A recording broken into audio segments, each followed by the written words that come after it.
Okay. All right, 1, 2, 3, 4, 5, 6, 7, 8, 9, 10, 9. Thank God I'm not a fucking singer. Like the worst thing about like the one thing I'm completely talentless at is having like a nice voice, and like slowly my career is becoming talking out of my mouth and my ass, obviously, which is like how things turn. I almost failed music class. You know what this means? Like, this is impossible to fail. Like, the professor just gives A's to everyone. He gives B's to the people that don't even show up. I couldn't in like 6th grade, 5th grade. I couldn't sing like these extremely easy to fucking, just you needed to pronounce them, not even sing like patriotic songs or whatever indoctrination shit they did to us. I couldn't. The whole class was laughing at me. It was one of the biggest traumas in my life. And the way we did it is like I was opening my mouth and the kid sitting next to me, he was singing instead of me. And the professor obviously saw that because that's like the most obvious fucking cheating that you could be doing. Yeah. And he gave me an A because he couldn't like bother with me anymore. Like, he can't flunk somebody for lack of musical ability. I mean, he could, but that would be a precedent in the whole country probably. Lamau, do you guys learn on recorders as kids? You know, those little plastic flute things? Ain't nobody got money for that, bitch. What the fuck is a recorder? No. Yeah, it's Dude, it's a shitty little plastic flute, and they're terrible. But I've heard. Yeah, go ahead. No, I was just gonna say I've heard performances, American kid performances, like recitals, I think they're called, and just all the parents are there and they're trying to pretend to be proud. Just garbage music out of these terrible little instruments. They're really quite bad. I don't know honestly why they don't just like teach something else, like just. But why? So they do flutes? I don't know. They're probably very cheap to make. Blow it too. It's the cheapest. No wonder you guys turn out to be such cocksuckers afterward. But oh my God. we did like piano, but not really piano, but like electric keyboard. But and they were always very cheap. Yeah. And if it's not cheap, you know, the school gives you a free one to you. But they were cool because you had those like settings to make it sound more guitarish or more like classical. Yeah. I like that. I still remember one particular song, and I can always do it like with my fingers. So when I'm like with like a group of like posh corporate people and shit, the way I fuck with their brain for them to think that I'm like this very aristocratic well-rounded individual plays piano or whatever, you know, while I'm sitting and like having my drink or eating, you know, I'm pretending that I'm doing like a little piano play with my right hand, thinking that, you know, nobody's gonna see it, and it's like a tick that I have. And then obviously they ask, oh, do you play the piano? It's like, yes, of course, many years. And you? And he's like, oh, no, I always wanted to learn. So it always fucking works. And it's like the simplest fucking song is like 5 fucking notes, but if you do it in repeat, it looks like you're fucking Beethoven up in the bitch. And they've never asked you to play anything else. They're content with your 5 notes. They're like, oh, you play piano? I only do it with people that I know I'm not going to see again, and it's in restaurants usually, so it just sticks there. Oh, not on an actual piano. It's very awkward because half of my colleagues know that I'm bullshitting them, but my other colleagues are bullshitting them in other ways, so it's always difficult after you heard a lie for like the 700th time for you not to laugh, you know, when this guy's pretending to be this or that guy pretending to be that. I love, like, I have one colleague that like absolutely despises children, never wants to have children, but when she's talking to like potential clients or whatever that you know, have like 5 kids, she turns into the biggest like Karen mom. She knows all about the diapers, all about the grind is the grind, gentlemen. But you know, I was gonna say, you said they made you sing things. Did they make you sing "My Dad is a War Criminal"? Moje tata zloči nacizrata. Yeah, it's exactly. See, those I sing because I want to. There we go. Let's fucking go. That was number 1. Number 2. Sorry, I put this in the fucking episode starter bits. We have for the listeners, we have like, you know, usually a document. And the things that we want to start the episode, this bullshit talk that we do, whatever things that we want to speak about, we just put a little memory peg. And I put one that just says Biscoff Spread. And the reason that is because for some reason I remember the song. I don't know if this was in a meme. I don't know if this is somebody I know who sang this, but they sang the words Biscoff, fucking Biscoff, represent, gotta represent. What? to the tune of what's that? Who? There's some rapper. What's his name? The guy who, yeah, I was gonna say that doesn't narrow it down. No, it's the one with the nice flute bit that people. It's from an older song about being a prisoner. That doesn't narrow down either. I have never heard Hakeem sound so white like in the last 10 seconds. It's just one of those songs. It's just one of those. My cover is It's just one of those rappers. Oh, It's one of those rappers. It is about prison or something. You gentlemen probably know it, indeed. It's typical for their culture. That's what they say. Oh my God. Indeed. What's it called? Future. That's his name. Okay, well done. He has a song called "Mask Off." Ah, yes. Where he says "Mask Off." Yes. Fuck it, mask off. Represent. And then he says, "Oh, Percocet and whatnot." Oh, yeah, such Percocet. lovely It's a good things. Yes. Molly Percocet. Yeah, that's what he says. And somebody changed the lyrics to Biscoff. Fucking Biscoff instead. Do you know what Biscoff is? No, this sounds so niche. Okay. What is it? You know, whenever you go to any third world fucking cafe anywhere and you order like a proper coffee, not like an Arab or Turkish coffee, I mean like a cappuccino or something, you get a little cookie. It's a brown cookie, right? That cookie is from a brand called Biscoff. Okay. And these people have made also spreads like Nutella and stuff like this, but from the Biscoff cookie thing, basically. And I was just gonna ask you if you guys. This is a very roundabout way of asking you. Do you have a spread that you like for breakfast? all that. Just to ask you this. Like a spread. Basically. No, I don't. I barely ever eat breakfast anyway. Based. Yeah. Kelsey has one. You guys are gonna make fun of me. What is it? Bovral. Do you know Bovral? Is it like Marmite? No, yeah, it's a British thing. I think it's like a beef spread, which is really. It sounds really weird to me. So I blame the British for that. Sorry, British listeners, but your spreads are weird. But is it like in pastet form? Like it's what is that? I fucking yank. It's like made into like foie gras, like where it's like a smoothed out. Yeah, it's smoothed out. You put it on bread, right? Okay. Yeah, okay. Yeah, like a spread. Yeah, it's very nice. Yeah, I eat that a lot. Yeah, you call it a spread, of course. You have to take a word that already exists and then call it a spread. Like, yes, but no, it makes sense. You spread it on the bread. Yeah. Right. No, but in Eastern Europe, you guys have that, don't you? Like a spreadable, like meat spreads. Yeah, but we call them pastetta. Yeah, we call them pastetta. Yeah, exactly. Exactly. We eat them like crazy. Yeah, but they slap. One of my favorite they as well. slap. But it's like considered to be for like poor people or whatever. So when you grew up on pastet, but then you on pastetta, and then you grow up and you start considering yourself something more sophisticated, and you stop eating it. And only because of those stereotypes, like I never like would pick it up. It's subconscious. I would never pick it up in the store. And only recently I fell back in love with it. Like, because now they make some very good ones, not ones that are like filled with pig nails and legs and dicks and like whatever's left off. Because that's how they used to make them. Everything that's left over from whatever proper butchery that they killed the animal in, everything that nobody wants to actually eat, you grind it together and you have incredibly well tasting spreads. That and fucking I really like this ex-Yugos listening to this will know Tsipiripi. It's a little hedgehog on the picture, and it's like a company, an enterprise back then from all the way back in Yugoslavia that has still been surviving up until today. And it has this very specific cow taste that like not even Nutella has. That just probably if you guys tried it, you would like vomit. It would suck dick. But for me, it's good because most food that you really prefer is just food that you grew up on. Yeah, and makes you feel comfortable and nice and safe. And you, Hakeem, what are your spreads except those I like the beef beautiful cheeks that I like seeing you spread? Oh my God. Yes. Oh yeah, boy. You know what? Actually, it's kind of like GT's answer. I don't usually eat breakfast. When I do, I like cottage cheese and my prison, the prison dessert things I've told you about before. But if I will get a spread, I think honestly the guilty pleasure is cream cheese. I do like I like cream cheese. I like kaymak. I don't know if you'd consider that a spread, like gemar. Would you consider it a spread? Would you? I consider mean, any it's of these delicious. spread. It's kaimak. It's kaimak. You can put it on meat. kaimak, You can yeah, put it yeah, I on did. bread. You can Gamma, put it yeah. just on your lips, like.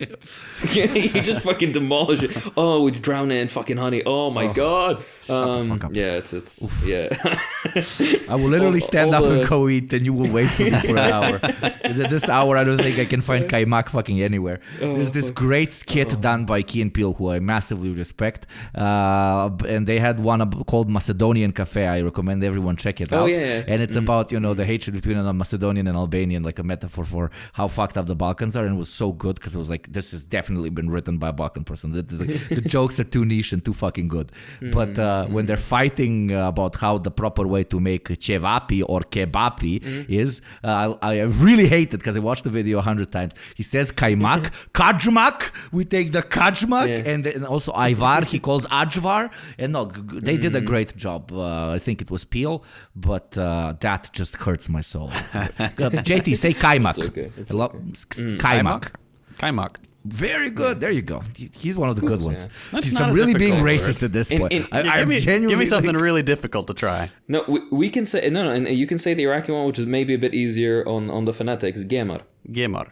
Gamar. Yeah, exactly right. Can you say qarnabit? What? slowly, That's slowly. cauliflower. Qarnabit. Karna. Oh God. Fuck me. That's hard. And what about tikadis? It's okay. Tikadis. Tikadis.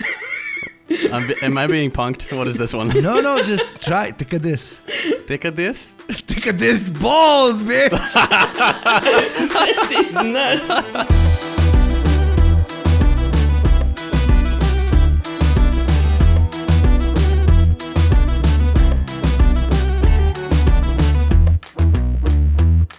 Oh, I'm sorry. You gave me that one. Yeah, Oh, that's Lord. 2 episodes in a row. We're gonna start with this one of those jokes. Revenge is back. Revenge is mine now. Ha ha ha. Hello, everyone, and welcome back to the. Why does it say second? What the fuck? To another. Professional. Hello, everyone. Shut the fuck up. Hello, everyone. Hello, everyone, and welcome back to yet another installment of arguably the most original politics show out there. Send news. I mean news, where we do just that. Go over the news. Mind blowing. We know.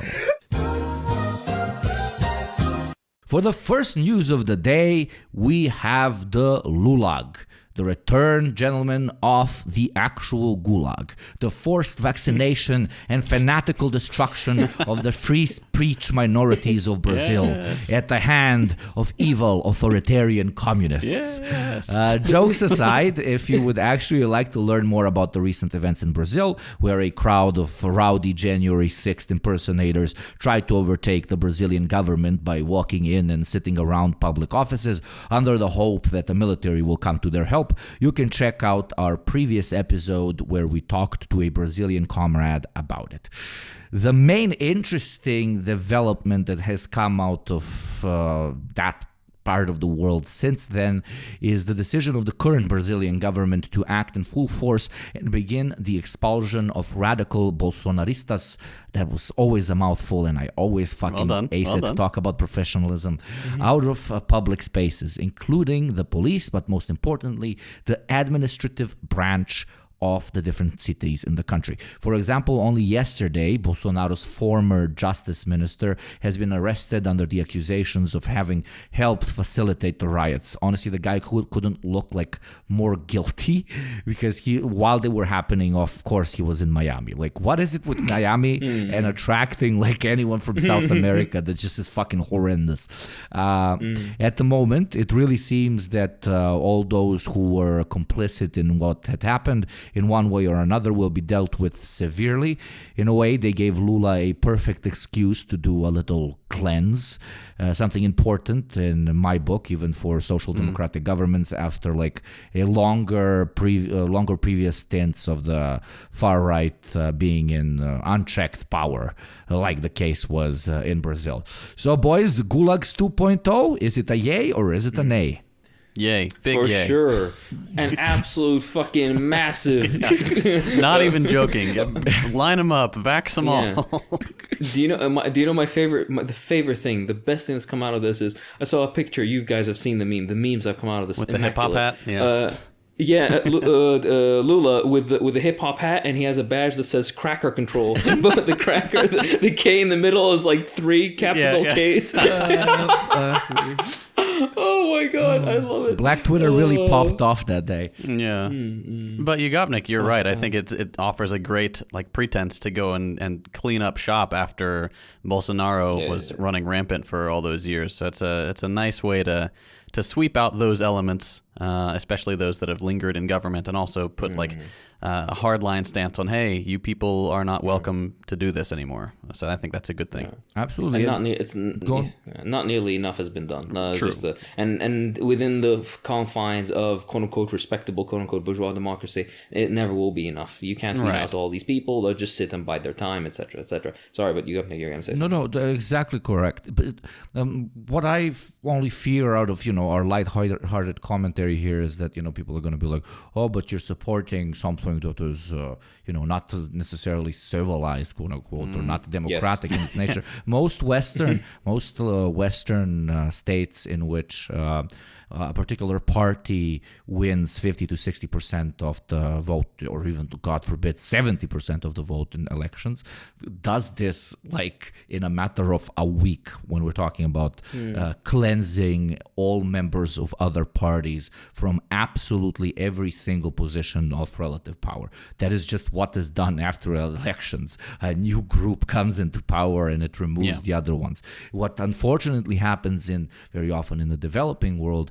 is that certain power structures get super entrenched in particular positions. So it can be the military, it can be police, it can even be healthcare, it can be different administrations of different municipalities, etc., etc. And these guys become like above party figures. So even when their party necessarily loses an election on the general level of the country, nobody can fucking touch them because they basically control every single segment of the particular region that they control. That is why sometimes very proactively you need to go and literally root them out of their chair that has at this point started looking more like an ancient tree in whatever office they tend to occupy. So that's why the modus operandi will not be the same when it comes to kicking these people out in Brazil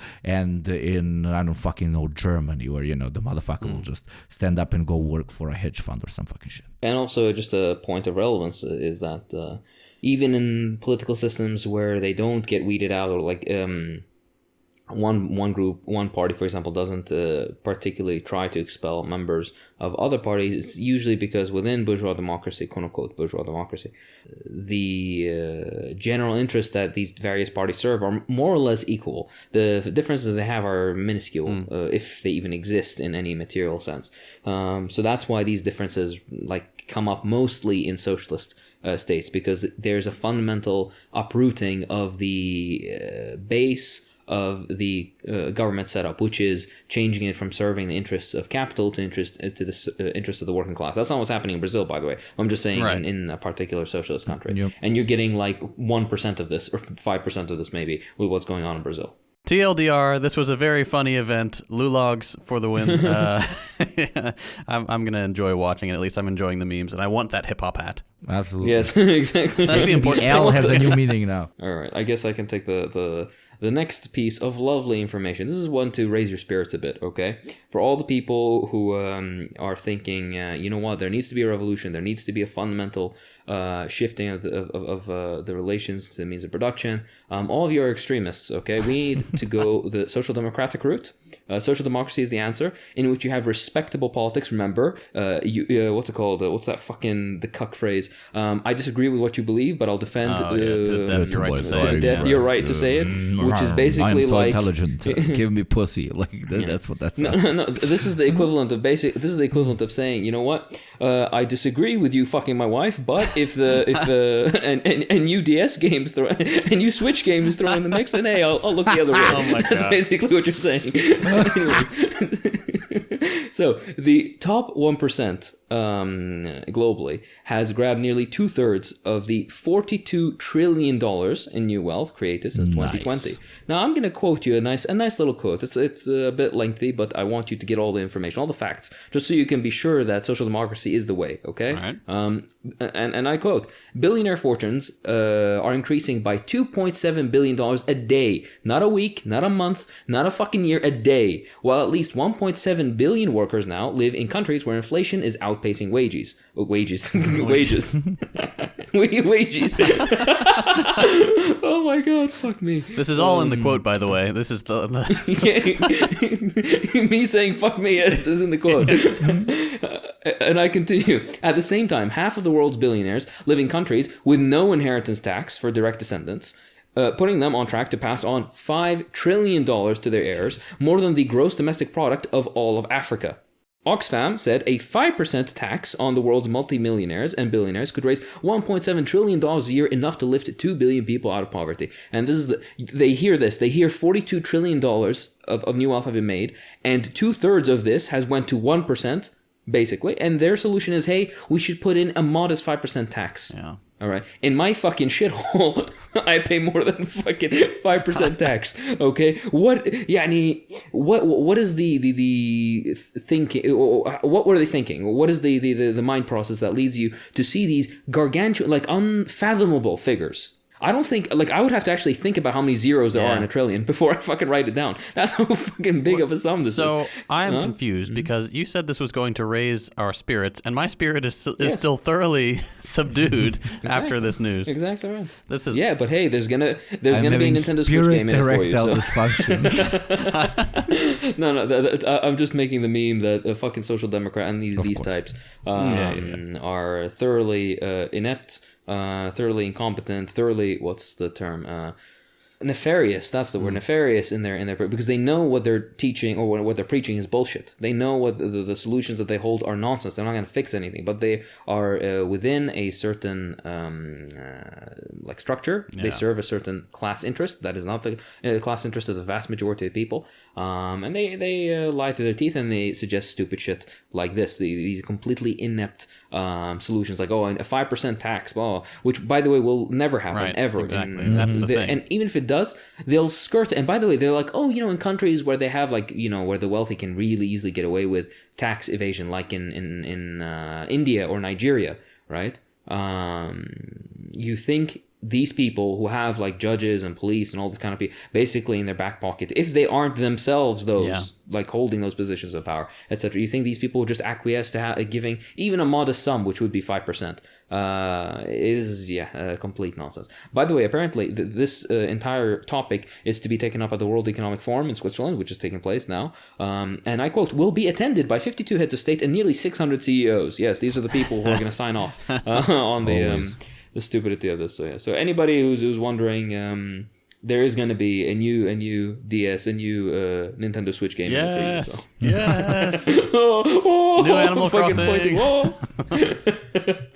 I want to just be injected into Animal Crossing and just live there. That's probably what they have planned for us. And like the energy we use to move the joysticks around, like we'll fire up the androids that create we'll crypto mine the goo that goes up our ass to feed us. It's going to be absolutely fucking glorious. Can't now wait. With the conversation about tax is always like, I'm so not unnerving, but kind of like boring at this point, because it's all in the underlying capitalist superstructure. So if you fucking increase tax, for example, in a particular country, we've seen like in 85% of the cases, that just means that they will outsource their banking and they will quite literally end up sometimes even paying less tax than what you would get out of them by having a relatively low tax bracket. It becomes like a self-eating snake, right?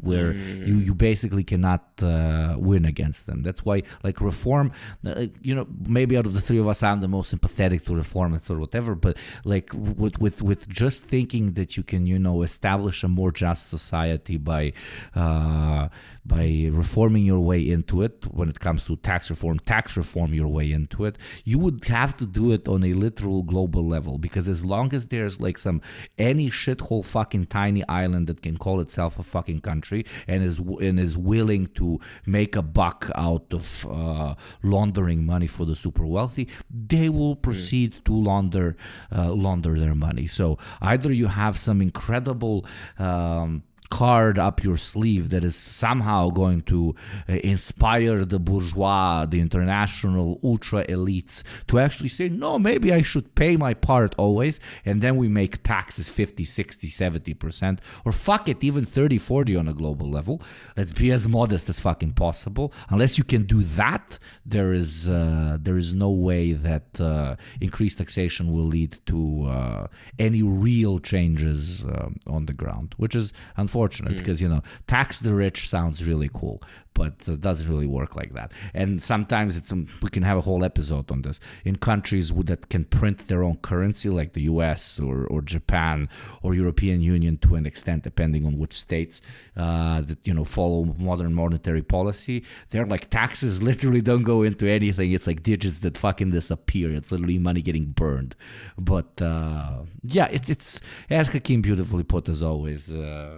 Reformism is like, I wish they were right, politics. but it's sorry if I'm going on a rant here, but what pisses me off all the time is that they call us like naive. They call us like, you're thinking of these massive revolts or whatever. But my friend, what are you when you are willing to accept just a Nintendo in order to get fucked a bit, to watch your wife get fucked even harder?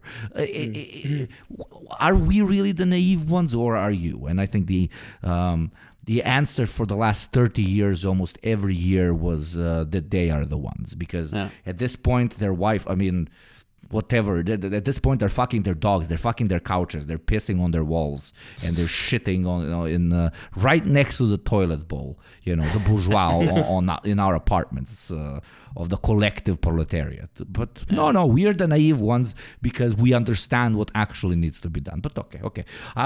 Then I'm naive. God bless. I accept it. Yeah.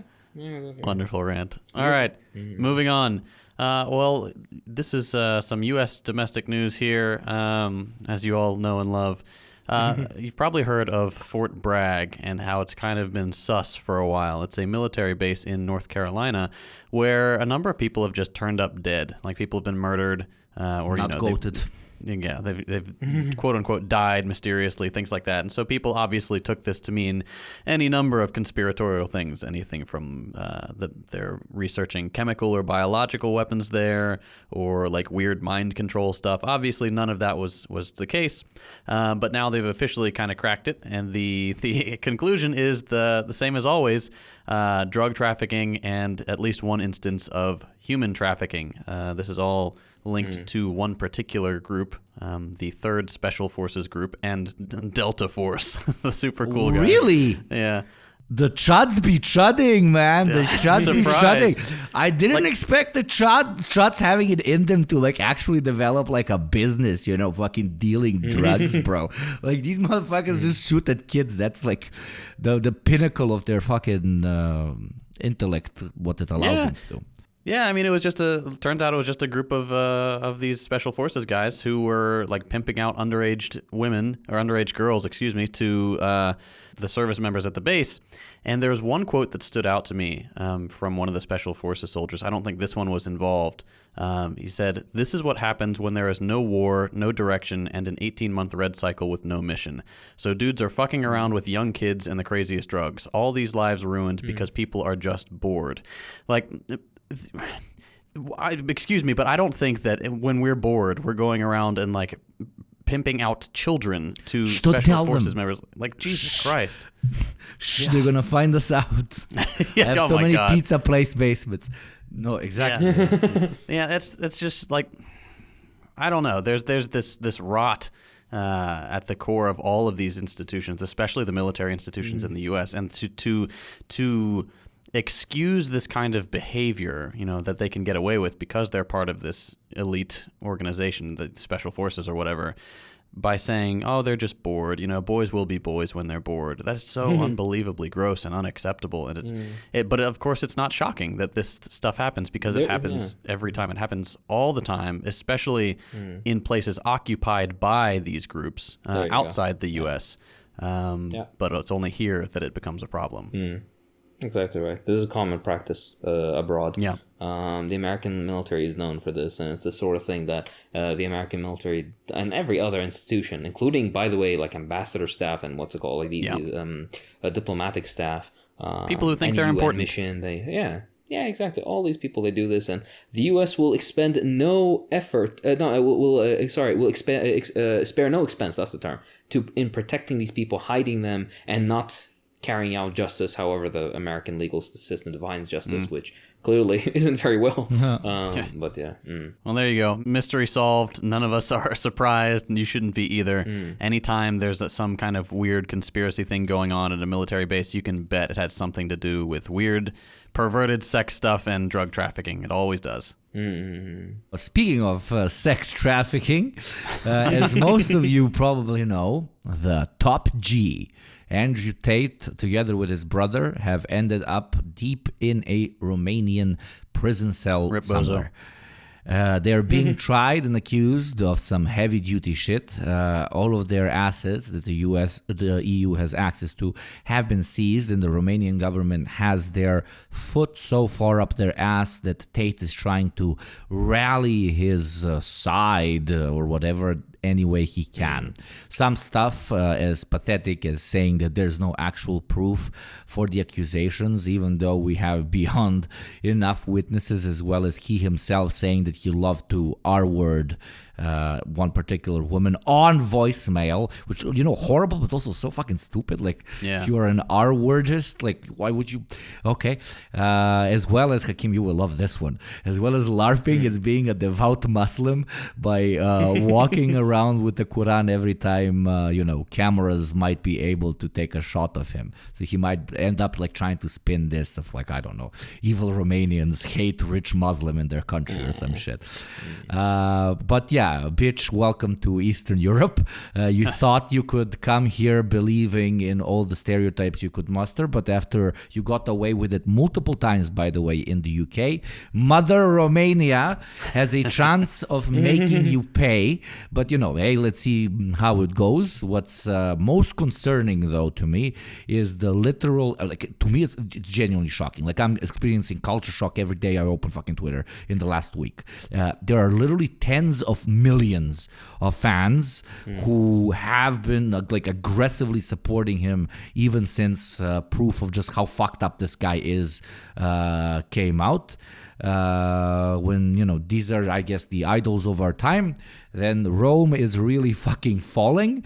And I'm really proud I even wrote this down. Well, then let's enjoy the view from New Rome, the real top G, Romania. Rome, Romania. I should go to prison right next to Andrew Tate. They should fucking arrest me. I am worse. I am fucking worse. Top G in jail. What's your opinion? And before you completely dismiss it, who is this guy? I don't give a shit about who this guy is. Unfortunately, we shouldn't, because there's he has a following bigger than half European states, this guy is not someone to be trifled with. He has the sociopathic tendencies of I don't know, 5 Ted Bundys put in one. But he got to where he got to because of the world we live in, which is searching for idols, and it's finding them in those types of fucking imbeciles who are a mirror back at society the way it is now. But sorry, yes, opinions, gentlemen. Anything I say is going to get me visited by the feds again. There is a solution to people like him, and it's cheap, and we're not going to take it. But that's. I will say 2 things. Number 1, I don't give it 3 shits about these guys. I don't care. I really don't. Number 2, and this is something that I will kind of, because we meme a lot, and I think it's also good to remember. Under a socialist system, what JT is recommending would make a lot of sense. I'm trying to navigate this I don't get in. But what I will say is, under a social system, there will also be a proper It would be more difficult for these people to show up in the first place. Is worth noting. Exactly right. There would have been the appropriate protection so things like this don't happen, number one. Number two, if somebody were to be accused of the things he was accused, again, I don't know anything about it. I'm assuming there's it's beyond doubt and he was like caught doing, I don't fucking know because I've never even heard the guy speak. I don't even know what his fucking voice sounds like. I just know he has a big following apparently. But my point being is that as much as we meme, under a real socialist system, there will be protections so things like this don't happen, number one. Number two, if somebody were to be accused of something, then there would be an appropriate system of going through the evidence, etc., to properly convict the person to carry out the sentence. And I don't know if Romania is capable of doing both of these things. I'm sorry to say. I know we were talking about Mother Romania a minute ago, but yeah. Well, it's definitely better than the UK because UK let him walk without even arrest. It never even got to court. No. There's no investigation or something like that? Yeah.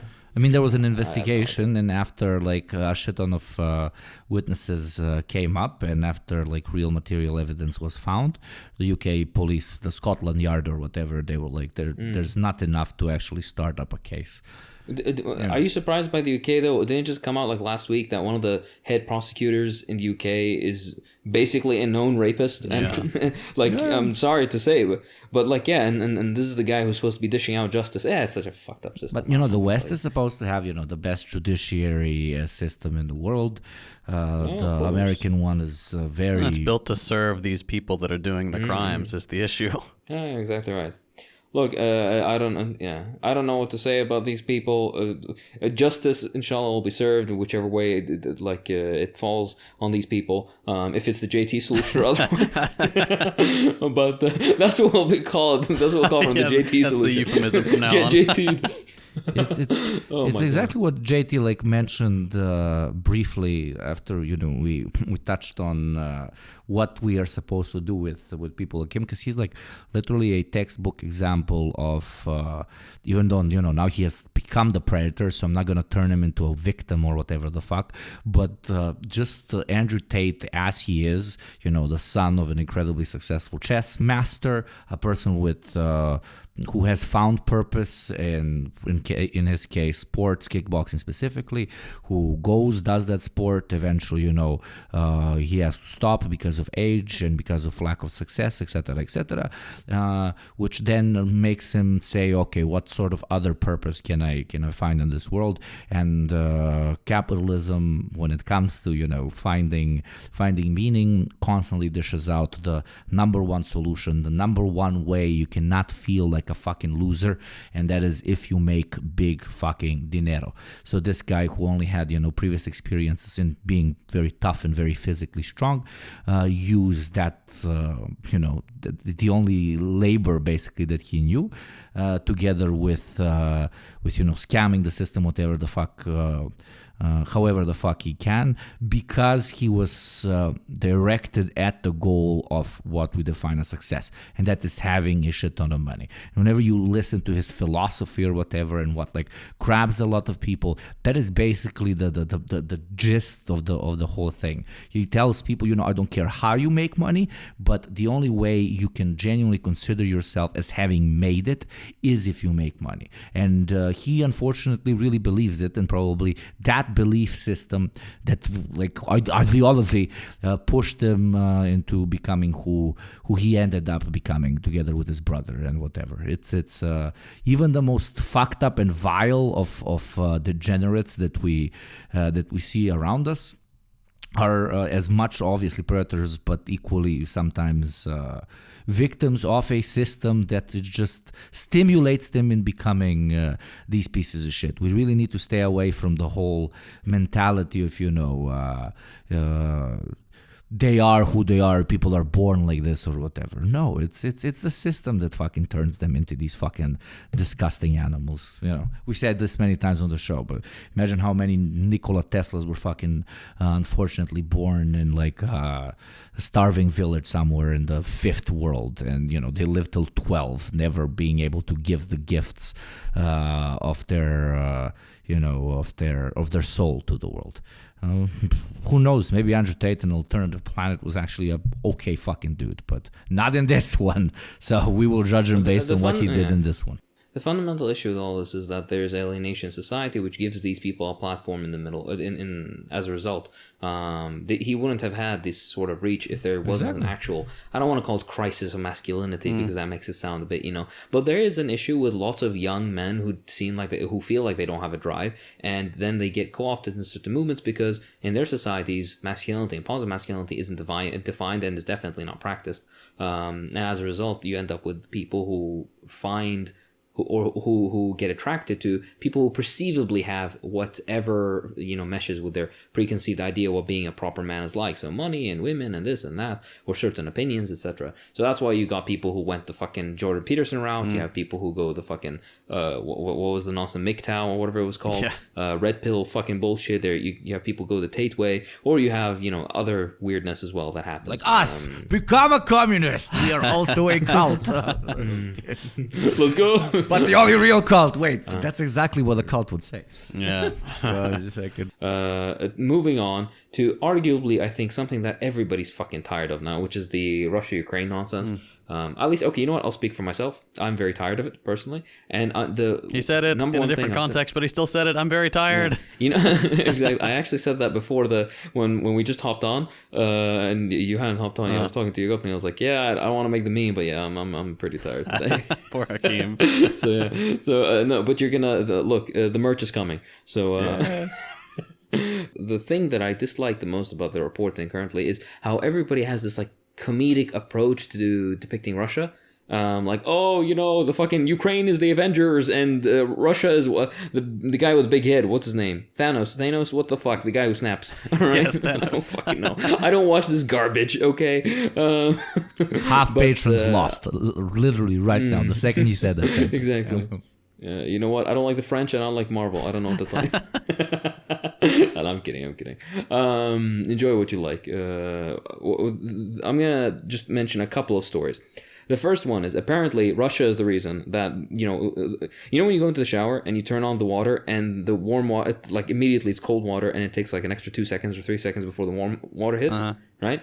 Mm-hmm. Russia is the reason that happens. No. Okay. Russia is also the reason that whenever you go to watch your fucking, the Pokemon card unboxing or whatever, when the video starts to buffer and then it goes to 140p, Russia is also the reason that happens. Exactly. You guys watch some weird ass fucking videos. I don't watch this fucking garbage. My point. Yeah. That's why it was the first thing that came to your mind. Yeah. Exactly right. I was actually going to say it's the reason that what's it called? The femboy porn doesn't buffer, but that might be a bit too niche for our. Nah, Putin was like, it's war, but I will not fuck with their femboy porn. We are humans after all, even us Russians. Exactly. And the meme that I'm playing here is that there have been some small, pretty much insignificant infrastructure issues in several European countries. And all these prime ministers are coming out and presidents are like, oh yeah, it's Russia sabotaging, the tram line between this little village and this other shitty little village. Yeah, it didn't work for 20 minutes and it was the Russians. I don't know what to tell you. And at the same time, they turn around, they're like, oh, but the Nord Stream pipeline that was bombed, the Russians could have been behind it. They're blaming other people. They're blaming the US and the UK with absolutely no evidence. Is literally what it says. Yeah, exactly in the text. It's like, oh, there's no evidence that the UK or the US have carried this out. So how they start caring about evidence all of a sudden, and then you have the reporting. Exactly right. Yeah. Sorry. So that's number one. Number two, in Australia there was a tennis game, but if you enjoy tennis, good for you. Where a Ukrainian and Russian people were competing. Good for them. I hope the best person won. But apparently, as is normal with sporting, people sit on the stands and they have their flags for their countries, of the player's country. So somebody displayed a Russian flag in the stand when there was a game between a Ukrainian and a Russian player.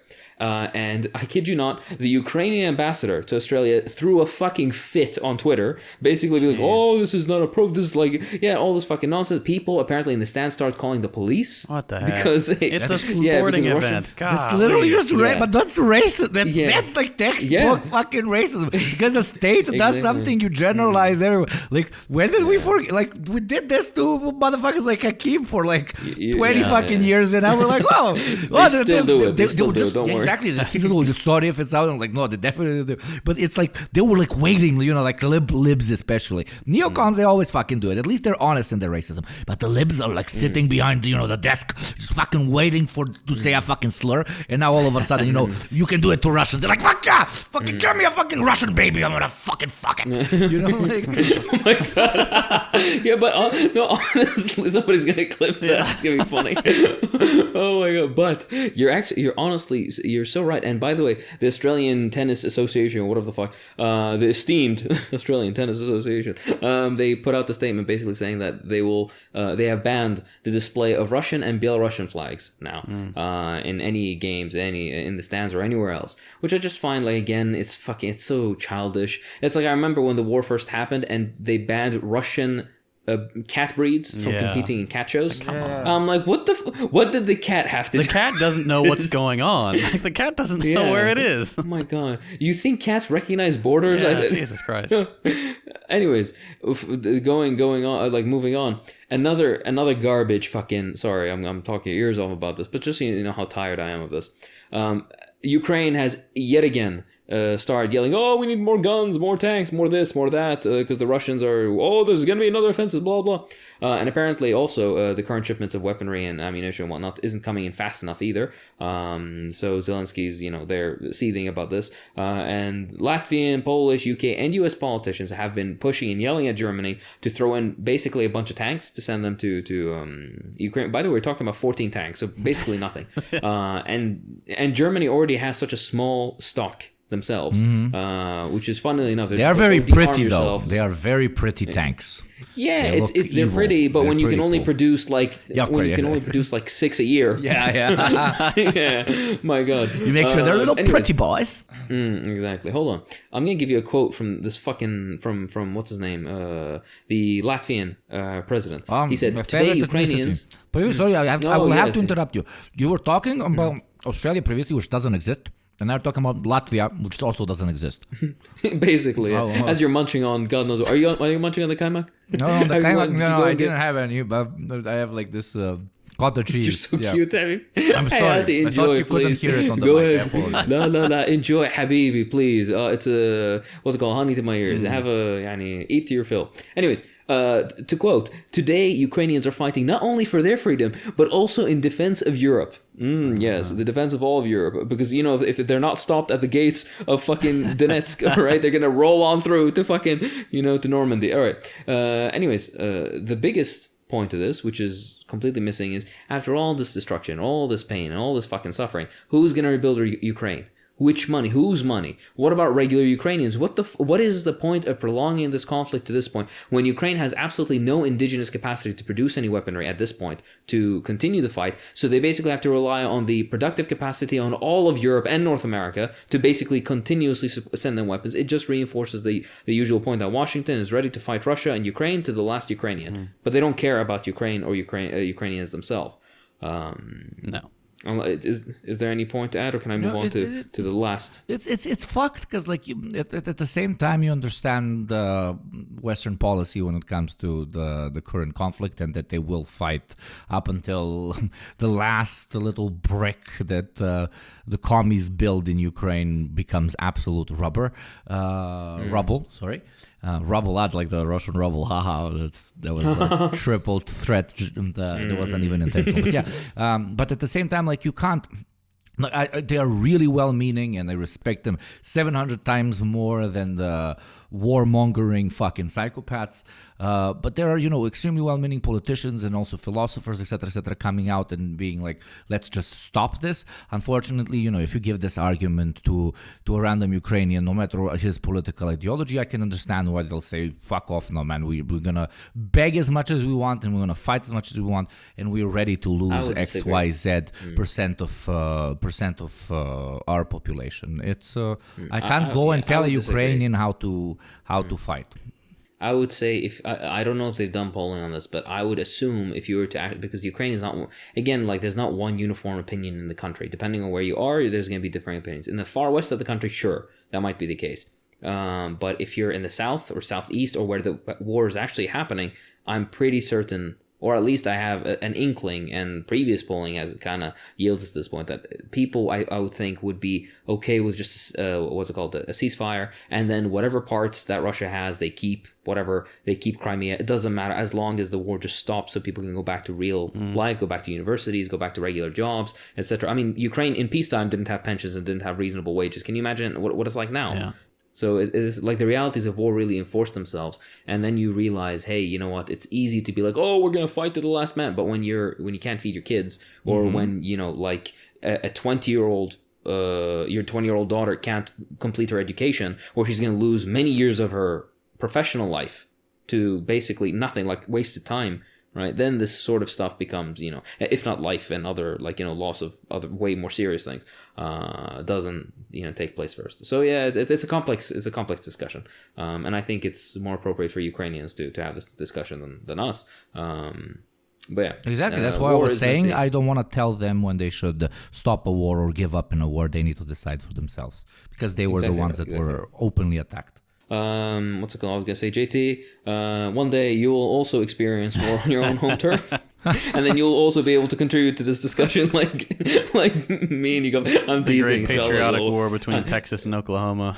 That's gonna be yes. one for the ages. I'll root for you guys, because I don't even know what Oklahoma is. Is it a spread? Is it a pastet? What is Oklahoma known for food-wise? I'm gonna upset the Oklahomans and say I don't know. Oh, cool. All I know is there's a stage play called Oklahoma. Fried okra? Fuck you. Yeah, okay. That's what we do. Yeah, we deserve to win this one. I am going to the front Sausage right now. and gravy. All right, yeah. Oh my god. Oh, dude, look how disgusting this is. I wrote Oklahoma food, and I went to places, and it's just squares on the map, on the Google Maps. And there's Nick's Grill, which apparently closes soon. Oh, wow. Wait, hold on. It's 1 in the afternoon. Why is it closing? It says it closes soon. And I'm just gonna, amazing burger and super friendly owner and staff. Grilled onions, cheese, mushrooms, and jalapenos were the options, I believe. Small and cozy place, and the cheeseburgers and fries were very good, they say. All right, well then, everybody, Nick's Grill on North Pennsylvania Avenue is apparently very good, so go give that a try. Try Nick's Grill today. This will be the first. Exactly. This will be my first forward base once I establish a foothold in Oklahoma. I will take Nick's Grill. Anyways, my final point on this nonsense is I'll give you a quote, which is a beautiful fucking, such a full of shit quote. There is a lot of potential for Western NATO countries to increase their support for Ukraine because it's in the interest of the whole world, especially for all NATO and European countries to give their support in order to let Ukraine win the war. That's not the entire quote, but let me just say, I love how they say for Western NATO countries. So fuck Turkey and fuck, it has to be, Classic. Again, by the way, this is Levits, the Latvian president. Which, by the way, doesn't it come part and parcel with me? Yeah, I'm not going to make another cuck joke, but the Baltics has always been... Yeah, anyways. You cannot offend me more than confusing the Baltics and the Balkans. One is based and exists and has for thousands of years, and the other is literally a figment of everybody's imagination. I don't know why you're talking about these countries. Same like Australia, but like they first experimented inventing countries with like those three, and then they set up Australia. It's a great... It's a Irish conspiracy. The Irish did it because then they can be not the biggest island. Let me just finish this quote. This is the greatest violation of international law and of peace order. And for this crime of aggression, there is no international court currently which could deal with this issue. Therefore, this is the proposal, and Latvia is supporting this, to create a special tribunal of Russian aggression against Ukraine at the International Criminal Court. So they want to basically bring them to the International Criminal Court to be like, hey, you violated the sovereignty of another country and you need to be punished for this. Do you want to know what's hilarious? Is that the US and the UK, it specifically says missing from the support for the proposal is the US and UK support. So yeah, smart real play head there. scratcher there. Smart play real right fucking. Do you know when you have a puppet and then he starts saying shit and you're like, oh, this motherfucker's going off script. Yeah. That's what just happened with Latvia right there. and it's also like shooting yourself in the foot in this like miraculous circumstance of like Ukraine potentially winning this conflict. When you set up an international crime court, and I know from personal experience, no, my dad wasn't a criminal izrata, but like when Yugoslavia was falling apart, and they set up international crime courts. Usually, it was the on the winning side countries that were like insisting, "Oh, let's do this," so we fuck over all the genocide people. But then the international crime courts, you would be surprised. Sometimes there's like 1 or 2 and 100 judges there that is actually decent, and they're like, "Oh, actually, let's prosecute like war crimes on all sides."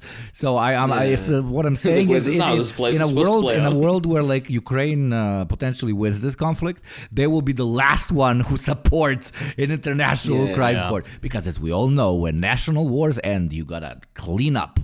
And by cleaning up, I mean like a lot of people are gonna, So they will not want a criminal court at all. Neither the Russians, obviously, for more obvious purposes right now. Well, we've got some. I just grabbed this today, right before the show started.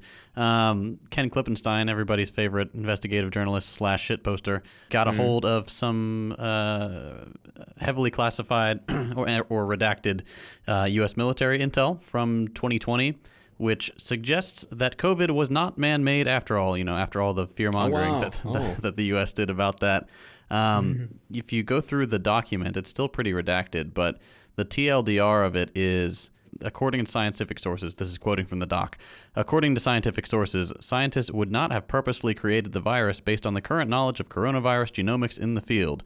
Scientific models would have predicted that the SARS-CoV-2 structure used to gain entry into human cells would yield a poorly infectious or non-infectious virus, according to the same scientific article. So TLDR, they were just as confused as we were. There's no conspiracy here about COVID. The whole, it was a convenience thing to try to pin it on China because they are geopolitical enemy number 1 or number 2, depending on who you ask, with the whole Russia-Ukraine thing. But yeah, China has long been a target of U.S. smear campaigns, and this one was fairly obvious from the outset, I would say. But now it's definitely confirmed that even the U.S. Military intelligence community was on the same page, that, look, the Chinese did not cook this up in a lab. So there you go, a little bit of useful information if you still have some conspiratorial friends and family. That's really good info, because like if they found like an inch of an inch's inch or centimeter or whatever the fuck, so you Americans understand me, they would immediately plaster that all over every news source that they could find, if they found any evidence. And the fact that these guys, like, to such an extent couldn't find any reasonable manner in which to even like completely think up and invent a conspiracy about how the Chinese created it, means that that it confirms with even greater intensity what we've known since the get-go, I guess. Yeah. Especially when you have like a doctor friend like we do with Hakeem, and you can just ask him, "Yo, bro, is this shit like for real, or is it the Jews? Did the Chinese do this?" But the Chinese are, because they're like a lower race, they will never be able to do it. So it was the Jews behind them who inspired them. Same like with the Russians and Bolshevism, and it's always you go back to the good old the staple, the ones that have always been behind everything. Absolutely. So, time to bore you with stuff you don't care about, but it's data and information, and it's interesting, and it could bring up a very good, actually, little debate or conversation point or whatever. So, recent surveys are implying an impressively sizable shift in the perspective European Union citizens have towards the Union itself. After the incredibly pathetic, but also devastating for the British working class, unfortunately, fiasco that was Brexit, the European Union seems to have managed to utilize the ensuing chaos to its advantage. That was the main conversation point back then. Are they going to use the UK as an example of what happens when you just want to leave it or not? Well, in my opinion, the EU played it really, really smart, no matter how much it pains me to admit it, because they went this particular route, in my opinion. Why directly over-sanction and fuck with the Brexiters when, in the long term, due to the economic connection between the mainland and the island will eventually get totally embarrassed or start crawling back, begging for mercy just because of how much money they would lose with Brexit itself. A bit of both happened in the UK, as we all know, in a karmic twist of events of the millennia. Ain't looking too good, and that's being modest, obviously, especially with the looming potential Scottish independence. Euroscepticism in most EU states, this is kind of the SEN news, the proper actual news here. Euroscepticism in most EU states now is kind of a bit of a meme at this point. And to explain this, let me drop some data that they got from very, very large surveys that they conducted all over the fucking place. So the largest decline in Leave support was in Finland, where 28.6% of respondents who declared which way they would vote in a Brexit-style referendum answered Leave back in 2016, against only 15% now in 2022. Similar stark falls between 2016 and 2022 were recorded in the Netherlands, where it fell from 23% to 13%, Portugal, where it fell from 15% to 6%, Austria, where it fell from 26 to 16, France from 24 to 16, with smaller but still, statistically significant falls in places like Hungary from 16 to 10. That surprised me big time. Spain from 9 to 4, Sweden from 23 to 19, and Germany with a small fall from 13 to 11. While support for Leave in the survey's most recent round was highest, obviously, in the Czech Republic, my prettiest country but least favorite racist, 29.2%, with Italy, obviously, good old Italy never fails to disappoint, with 20%, and Sweden at 19%.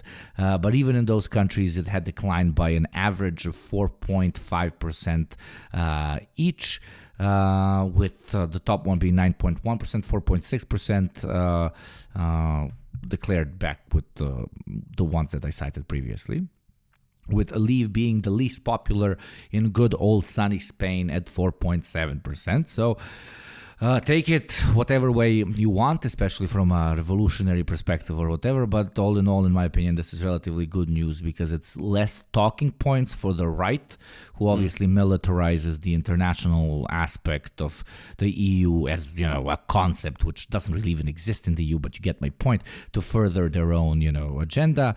All in all, these very high approval ratings of remaining in the Union should not, I guess, also be ignored by the left. And that's why, we must come up with and actually talk about it and come up with adequate stances on how, in the long run, be it from a reformist or revolutionary standpoint, the infrastructure that is there, just like, I don't know, fucking Amazon or whatever, look at it from that point of view, what to do with the infrastructure that is there for, in this case, running a continent-wide federation. The big question there, I'm not smart enough to answer it, can it be utilized for our own purposes? Because, people obviously at this point aren't, masturbating at the idea of just disbanding the whole thing. It's too, ideologically impregnated in their brain as being, this entity.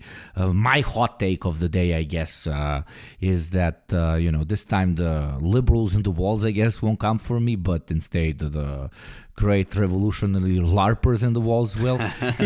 So, if I'll put it this way, because I've thought about this a lot, and obviously I'm oversimplifying, but if your ideological belief is that the state under proletarian rule can be used as a tool for the revolutionary good when the proletarian comes to power, then a federative cross-state federation under proletarian rule can also do the same bloody thing to an extent. But sorry, I'm sure you Yanks and Arabs already found this weird monologue about my part of the world fucking riveting. No, this is what we want. This is what we want. This is what the people want.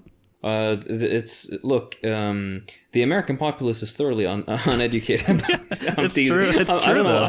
I'm such an. I feel like I've been very rude today. No, never.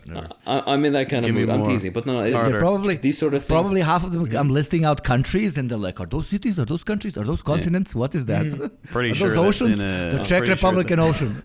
That one's in Iowa, right? I think that's in Iowa. Oh my god! The thing that messed me up when I was very young and learning about the U.S. is, for some reason, different American cities will have the same name as actual cities in the rest of the world.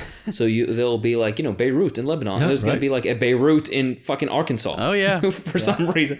We got Paris, Texas. We got Rome, Texas. We got all sorts of stuff. Yeah, I'm sure. I'm sure they're just as glorious as. I mean, Paris for sure. No, but I'm sure Paris, Texas is a better time. Vast I'm being such a improvement. dickhead. Yeah. I'm sorry. I'm teasing. I'm teasing. But yeah, no. Fundamentally, it's very nice to learn these things for people who may not be related or know people of the region who might not have enough time to read into it, etc., etc. So very much appreciated, Habibi. Don't worry about it.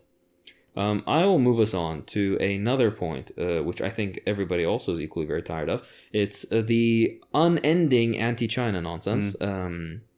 And I mean the liberal anti-China nonsense specifically, as per usual. There are two stories that have been making the rounds recently. The first one is basically talking about how, the Chinese population has declined for the first time in like 60 years. And they're saying basically the reality of this is China's had a fairly successful family planning policy for several decades. And it's been, finally yielding fruit. And apparently to the Western analysts who basically facilitate, they shift between there's too many people in China, the world's overpopulated, so we need to get rid of the Chinese. And then afterwards, now they flip to the other side, which is, now the Chinese aren't growing anymore, so this is a bad thing. Their economy, all this nonsense. Same And like with TLDR COVID. is They over. closed and they were bad people. Now they opened and now they're bad people. And they're if bad you're people, Chinese, you exactly. can't travel basically anywhere west of Berlin. Exactly, yeah. And this is the thing where it's like, they scream, the economy, and they move between, too few people, the economy suffers, and then on the other side, there's too many people. And what Yugopnik just said reminds me of that very famous Yugopnik quote, Lomo, Parenti quote, excuse me. See how... What a compliment. What in high regard I hold you. Freudian slip. There's a very... Sorry, There's the famous Parenti quote that basically goes...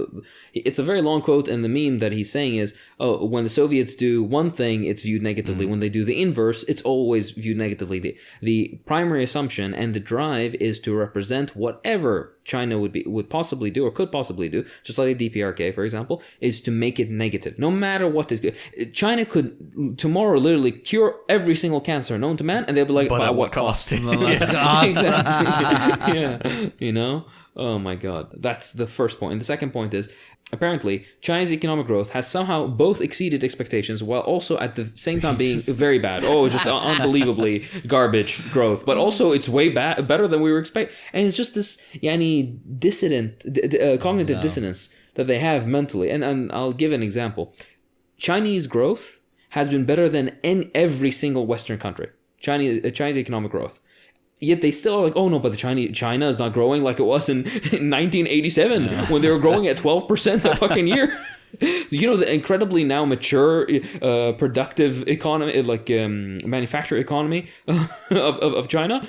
Oh, Lord. But anyways, according to the IMF, depending on which... how you look at it, if you're looking at 2022 or if you're looking at this current first quarter of 2023, China's economic growth is between 3.6% to 5%. Depending on what period you're looking at. Meanwhile, the US has had a growth between 1 and 1.6%. So more than double the growth of the United States. But nobody's sitting here and complaining about the American economic growth. So it's just very insincere and it's very transparent. And it's very cringe. And now just two other small pieces of information. So if you thought that was cringe, just hold on. The current Iraqi Prime Minister, by the way, you never need... This is just a friendly advice from your friendly Iraqi Marxist. You never need to learn the names of any Iraqi politicians because every 2 months they're switched out for other ones. Okay, the prime ministers are switched out faster than fucking. They change more often than you change your sheets, which hopefully is at a reasonable rate. But the current Iraqi prime minister, who you don't need to know the name of, he wants NATO forces to stay completely in Iraq, and particularly U.S. forces, he specified, while also stroking the Irish Joe's dick by basically wanting comparable bourgeois status. He's basically been begging the American consulate in Baghdad to set up a meeting between him and Joe Biden, which I don't know why you would ever want to meet Joe Biden.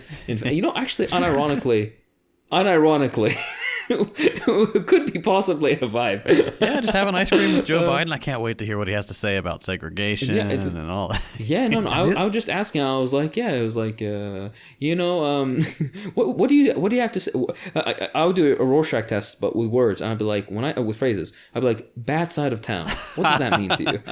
And then just hear him drop the hard R's. Yeah. I saw something this morning where it was a snippet from an interview, and I had the transcript, and this person someone had asked him a question about like how he was going to win over the young people and stuff, and he was answering with his typical garbage, but then he stops himself and says, "What the hell is that?" And then the interviewer's like, "Your phone's ringing, sir." He's like, "Oh, okay." Yeah. This man he can't identify the ringing of his own cell phone in his pocket. I personally, I'd love to spend an afternoon with Joe Biden. I'd love to see what would happen. Honestly, yeah. This might sound insane, especially in like today's context, but I literally know he's my generation. I know a Russian that had lunch with Joe Biden in like a ski resort in the US. Yes, one of my closest friends on planet Earth that listens to this podcast is now freaking out probably because I'm talking about him.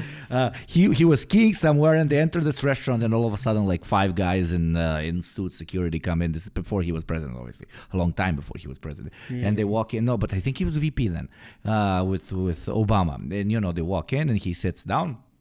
And he hears them talking on the other table. They're trying to teach him some extra words in English. He's an exchange student from Russia, from Chelyabinsk, over in the U.S. And they were great people, the ones that took him. They took him skiing. It's very nice. And he hears them trying to explain some words, and he throws over a word to them like, "Oh, where are you guys from?" Da da da. And obviously they're shell shocked. Oh my God, the VP is talking to us. And they start talking. Oh, we have 2 exchange students from Russia, and he unironically invites them to his table. They sit down, like, man, I should work on Joe Biden's PR team. Like, I'm fucking making this guy like cooler than he today at least is. No, they sat. He was actually relatively interesting. All the time jokes, blah blah blah. He actually asked like, "Oh, what in your opinion is like current state in Russia?" Like, it's crazy because back then he was like, "Oh, our relationship is becoming much better and better with your country." You know how that went. But not super wild. Like, I know a guy that knows a guy that knows the fucking president. Never underestimate. Two steps removed. Exactly. No, I was gonna say, it's a wild story, but you need to realize that at the time, because of improving relations, Russians weren't considered orcs. They were firmly in the white people camp. Yeah, they could eat at the table. So Biden felt he was allowed. He was comfortable. You stole my fucking joke, you mother. That's exactly where I wanted to go. Bravo, good one. Exactly. Oh my God. He himself, Chelyabinsk guy, he himself even makes the joke sometimes. He's like, I wonder if I went now and he saw me on the other table and they're Russian. Probably the security would have kicked them out before it even started. Probably imagine when the war started, all like the exchange students that were there, how quickly they got probably deported. Jesus fucking Christ. Have you? I don't know if you heard the joke underneath there. The thing I just said on my brother I said I would love to be called a racial slur by Joe Biden. And the best part about it is because he's so demented, he would probably forget and then call me the same thing 2 or 3 more times. So I'd be especially blessed. No, fuck Biden. Anyways, that was the first point. So like Iraqi politics is always garbage. People ask me why I don't cover it. It's because, number one, you won't care even if I start introducing it to you, and number two, it's such fucking depressing. Like, imagine all the worst possible incompetence you can think of, and then take it as a microcosm in one country, or like collect it in one country, and that ends up being the Iraqi political institutions. Yeah, it's absolute garbage. People talk about the failures of the Western left. Motherfucker, the Iraqi. All right. Okay. Anyways, and the final story I want to add was there was a meeting between the Algerian Prime Minister and Macron. Or Macaroon or Macaroni, whatever the fuck his name is. And he specifically said that he won't ask Algeria for forgiveness over colonization because, according to him, and I'm quoting him, that word, forgiveness, would break all the bonds between the two countries.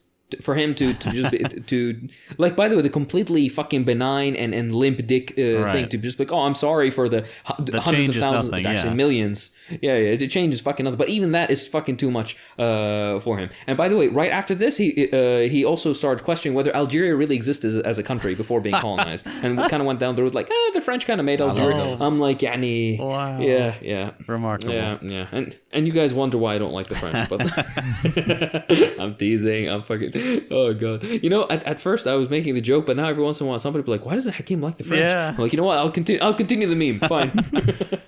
Oh my god. You know what? We should actually make a merch thing. It's a shirt and it says Alhamdulillah, I'm not French. Okay. That's enough. That would sell. And let's finish on a neutral note, I guess, by running quickly through, now that 2022 is behind us, the official IMF statistics of just how class fucked you got by your government, which means how much inflation ate through whatever little cash that you managed to earn from your hard work. So let's start with the good old US of A at 8.1%, which is very impressive for the US. Canada, a bit better with the moose sales and everything at 6.9. Right at the south, the Mexicans, which are considered inferior by most Caucasoid Americans, are actually doing better when it comes to inflation. And for all you listening, inflation, the higher the number, the worse, okay? Like, I'm not gonna explain more. But yeah, Mexico at 8, a place that had massive problems, unfortunately, is Haiti at 26%. That is like, that will literally like starve 26% of your population if you go so intense. Brazil at 9.5. We have Colombia 9.7, classic, with Argentina being one of the top OGs in the world, right after Turkey and Sudan at 72%. That is that is fucking evil. So basically, if you had $100, they were worth 72% less. Obviously, we have, under the great leadership of Sultan Erdogan over in Turkey, a 73% inflation rate. I have plenty of Turkish friends. They are not fucking happy with what is going on back home. Obviously, mostly because of sanctions and internal strife. In Iran, we have a 40%. The European Union states mostly rank between, 5%, all like in countries like France, all the way up to like 8.5 or 13.8 in Poland and shit like that, with the UK being worse than even the US at 9.1%. Obviously, the most fucked up places are places currently in conflict, or like Iran previously under massive sanctions. So, for example, in Russia, we have a 13.8 inflation rate, and Ukraine a 21% inflation rate, and Belarus at 16.5. Pretty crazy. But yeah, Poland ate up a lot of the inflation at 13.8 while not being in direct conflict, where, that country that Hakeem previously mentioned with like those people that like no matter how good they do, it's actually bad. They're really fucked up. Like, it's fucking horrible because 20 years ago they had an inflation rate of 1%, but now it's only 2.2%. The People's Republic of China exactly at 2.2, together with obviously Saudi Arabia at number 2 because you're fucking oil, baby, at 2.7%. So all in all, I hope these percentages for wherever you are around the globe kind of remind you of the complete myth, which is economic stability in capitalism. Reminds you that inflation is quite literal class warfare against the poor, and reminds you that if the system experiences any sort of wobble, the amount it will parasite out of your hard-earned savings can be quicker than a bunch of termites going through a typical American house. Get it? The joke there is that you guys guys don't use fucking brick. Yeah. Especially when you hear about like countries like Turkey, and obviously the little racist in you is like, oh, we're not like Turkey. No, you are. It's like 70%. It can happen in your home motherfucking country. So yeah. Hey, at least the Turks have kaymak. Yeah. At least. All right, so there's your news roundup for the month. We hope you had fun. None of that was very positive. You had some sex trafficking, you had some murders, you have some inflation. But you know what? Now you know better. You got the Lulag. Oh, you got the Lulags. That was kind of fun. Exactly. Anyway, Ukraine is getting more of your tax money. Sorry, go on. Yeah, chin up. Enjoy that. At least your money's going to weapons that are going to kill civilians. All right. Well, that's everything for today. This has been the Deprogram. I'm JT. I'm Hakeem. And I'm Yugopnik, and I'm about to go eat some fucking kaimak. And it's not kajmak, it's kaimak.